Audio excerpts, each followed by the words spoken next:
La première étape consiste à calculer les intervalles avec la fonction séquence. Je vais donc faire une séquence à partir de la valeur 0 sur 30 lignes avec un pas de 100. Donc je vais faire égale séquence. Ligne, je vais sélectionner donc 30.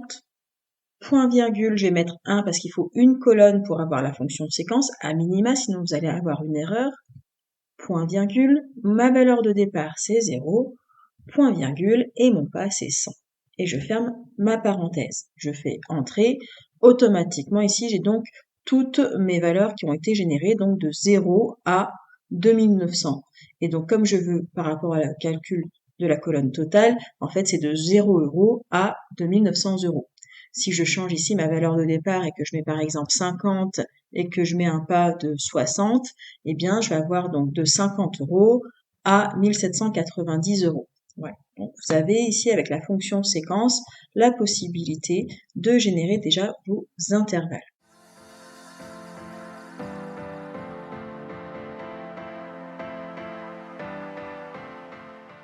Deuxième étape, le calcul du nombre d'apparitions suivant en fait les intervalles de la colonne totale avec la fonction fréquence. Donc je fais égale fréquence. Mon tableau de données, c'est ma colonne totale. Je vais sélectionner ma colonne. Comme c'est un tableau structuré automatique, eh bien, en faisant la petite flèche noire, ça sélectionne toutes les valeurs qui se trouvent dans la colonne totale. Point virgule. Et je vais sélectionner ici mon 0.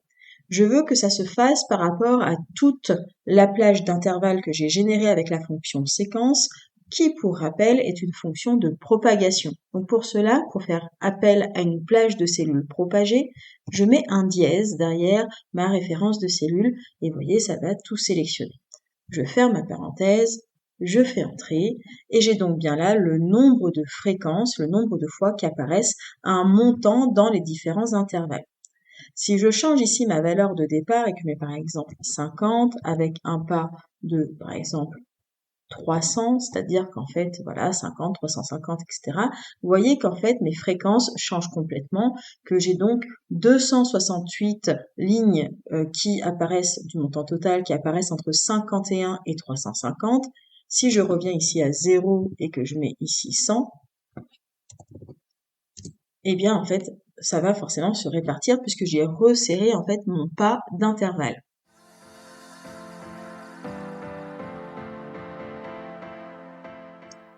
Explication pour les résultats qui sont affichés. Tout d'abord, ici, au niveau du 0, j'ai 1. Cela signifie que j'ai donc une ligne, une valeur, en fait, qui est inférieure ou égale à 0 €. Il suffit ici d'aller dans les filtres, total, filtre numérique. Je vais mettre inférieur ou égal à 0. Je fais OK. Et effectivement, j'ai bien une seule ligne qui est concernée. Maintenant, ici, le 19. Cela signifie que j'ai 19 valeurs qui sont comprises entre le 1, parce qu'en fait, le 0 est donc sur la première ligne, entre 1 et 100. Vérifions les résultats. Filtre numérique, entre 1 et 100. Et je fais OK. Eh bien ici, j'ai bien 19 lignes qui sont concernées, 19 valeurs. Effacer le fil. L'avantage donc, c'est qu'en changeant la valeur de départ, le pas et éventuellement le nombre de lignes, eh bien je peux avoir différentes analyses au niveau de mon chiffre d'affaires, de ma colonne totale, de mes lignes de facturation. Et donc par exemple, je sais que j'ai 135 lignes qui sont comprises entre 201 € et 300 €. Maintenant, si je veux voir les choses un peu plus largement, entre 0, 500 et je veux générer ça sur 10 lignes, d'accord, ça va donc de 0 à 4500, eh bien en fait, j'ai majoritairement des lignes de journal de facturation, donc dans la colonne totale, donc des montants de factures qui sont compris entre 1 et 500 €. Donc c'est à peu près ma fréquence de chiffrage de facturation.